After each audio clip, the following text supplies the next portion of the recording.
In this video, we'll demonstrate how to change your saddle.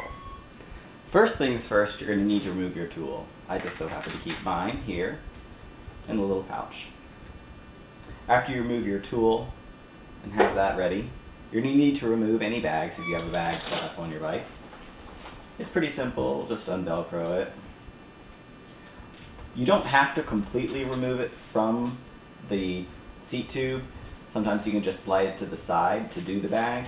I prefer that just because it's a little bit faster. You don't have to worry about reattaching it. And since I have the little toe peak case on here, sometimes it makes it a little difficult to take it on and off.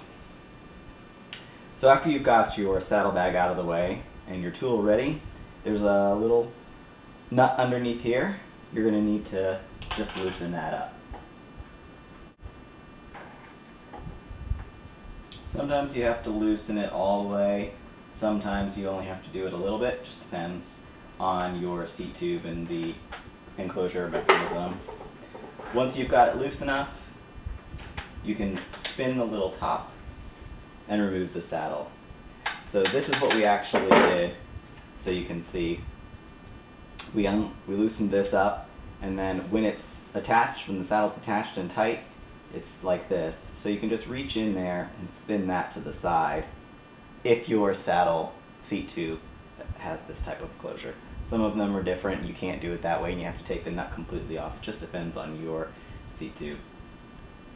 So once we have the old one removed, we're going to go ahead and attach the new one. So we'll go ahead and attach this here. Just slide it back down and turn the little enclosure mechanism back so it's over top of the rails again. And then you'll need to make sure you've got it adjusted to the right place for you, wherever it is that is most comfortable for you. Once you've got it adjusted, go ahead and re-tighten that screw.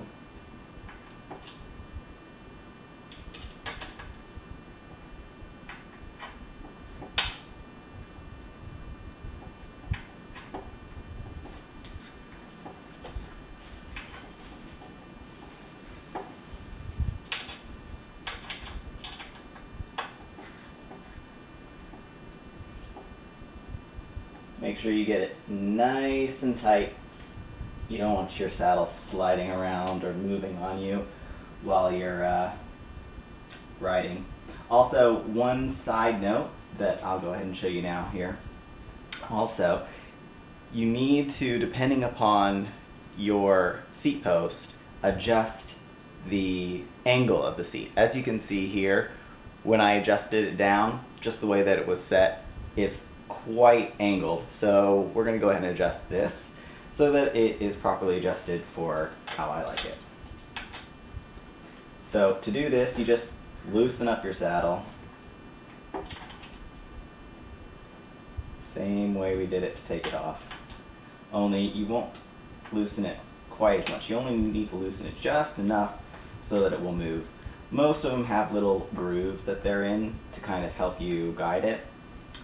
So you're just going to get that to the right angle that is comfortable for you, whatever angle that is. If you're not sure, just try it out, a couple of different times, angle it, sit on it, go for a quick loop around the block, see how it feels, come back, loosen it, adjust it, just until you get it right. Otherwise, you can go to your local bike shop and pay for a professional adjustment, and they can do that for you. They'll sit you on the trainer, get out their tools and measure it all out so you're, basically exactly the way you're supposed to be.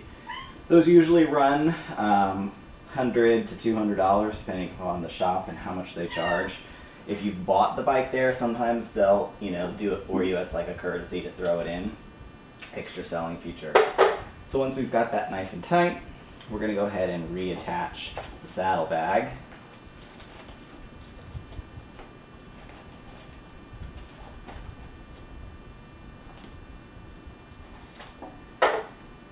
Return the tool to the case,